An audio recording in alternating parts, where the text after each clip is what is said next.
salut à tous, comment vous allez? J'espère bien. Aujourd'hui, dans cette nouvelle saison de Foot Attitude, nous allons parler de Ronaldinho. De son vrai nom, Ronaldo de Aziz de Moreira, footballeur brésilien. Je pense que je n'ai pas besoin de faire trop de présentations, vous connaissez de qui il s'agit. L'un des meilleurs footballeurs de l'histoire à son prime. Ça c'est clair, je discute avec personne. En tout cas. Aujourd'hui, on va vous parler de Ronaldinho. Déjà, il faut savoir que Ronaldinho est né le 21 mars 1980 à Porto Alegre, où il était dans une famille modeste et il a pris le temps de grandir et voilà. Et aussi, il faut savoir que Ronaldinho, à l'âge de 8 ans, a commencé à jouer au football. Déjà d'abord dans son quartier, dans la rue et autres. Et c'est à l'âge de 13 ans qu'il a eu l'opportunité d'entrer dans une école de formation qui était dans son quartier, le Grêmio, où il a joué jusqu'à faire ses débuts professionnels en 1998, toujours au Brésil.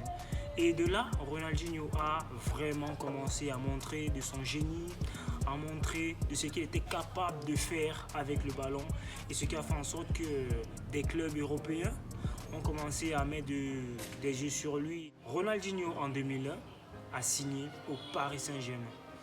Et c'est de là où tout le monde a eu l'occasion de connaître ce magicien footballeur qu'il était. Parce qu'aujourd'hui, il a pris sa retraite. Ronaldinho nous a montré un côté stratosphérique, un côté élastique, magique. Et de là, il a montré qu'il pouvait être un grand joueur. Il a joué des matchs, il a joué quelques saisons avec Paris, il a mis des buts incroyables.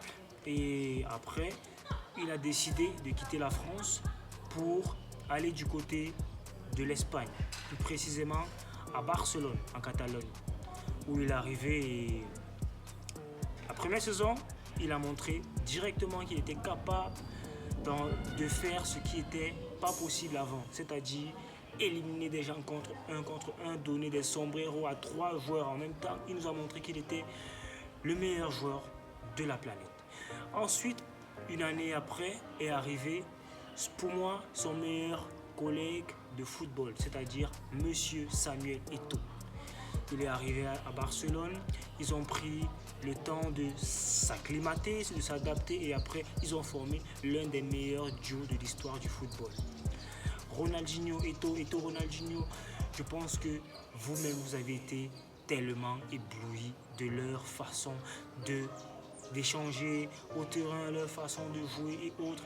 Et pour moi, c'est l'un des meilleurs duos de l'histoire du football, tout simplement. C'est vrai qu'après, bien sûr, il y a eu pas mal de duos, pas mal de trios, mais pour moi, quand on parle de duo, directement, je pense d'abord à Samuel Eto'o et Ronaldinho. Et bien sûr, comme on dit toujours, toute bonne chose, à un certain moment, ça finit. Et ce qui fait que, après, Ronaldinho a dû partir. Parce qu'en fait, quand Pep Guardiola arrive, il ne veut pas d'Eto'o, de Deco et de Ronaldinho. Mais malheureusement, Eto'o avait la tête dure, a eu la chance encore de faire une saison avec Barcelone.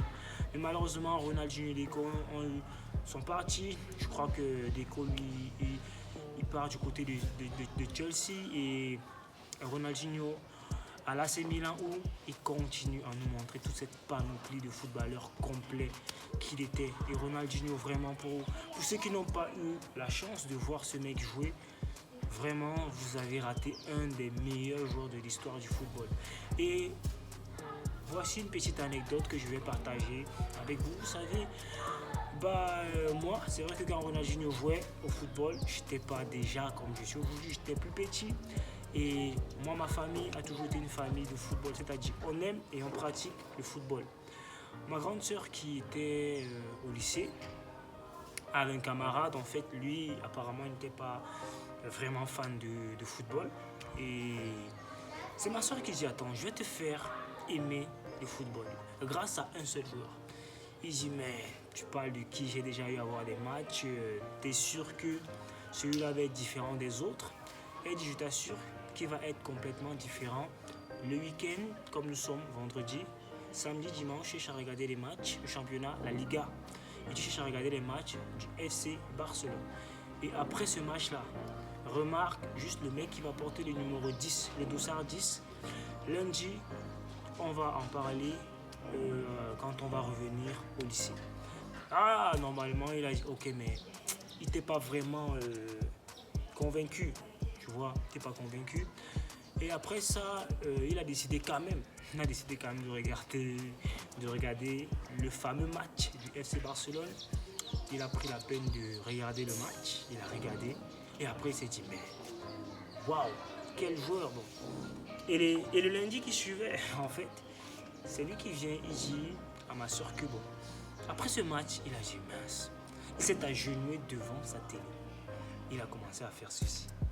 Que non, ça c'est quel jeu ça. Et c'est depuis ce jour jusqu'aujourd'hui qu'il regarde des matchs de foot. Donc vous voyez vous voyez quel impact Ronaldinho a pu apporter au football. Donc c'était un peu ça. Ronaldinho, après l'AC Milan, il a décidé de quitter l'Europe. Il a décidé de rentrer chez lui au Brésil, plus précisément à Flamengo, où il a aussi fait quelques saisons, il a joué. Il a toujours avec ce côté magique. Quand il joue, il avait toujours ce côté vanta, ce côté amusement, où il passait son temps à rire et à dribbler. Mais après, je te dis, est-ce qu'on aura encore cette chance-là d'avoir un tel joueur? Ronaldinho a joué, il a joué, mais c'était plus vraiment ça parce que il avait tout gagné. Il était champion du monde. Déjà, il faut savoir que même avec son pays, le Brésil, il a gagné la Coupe du Monde. Il a gagné pas mal de matchs, pas mal de trophées et il a fait une grande saison et il a joué la Coupe du Monde 2002 où il était champion. Il a joué la Coupe du Monde 2006, 2010 aussi. Je crois que c'était sa dernière Coupe du Monde.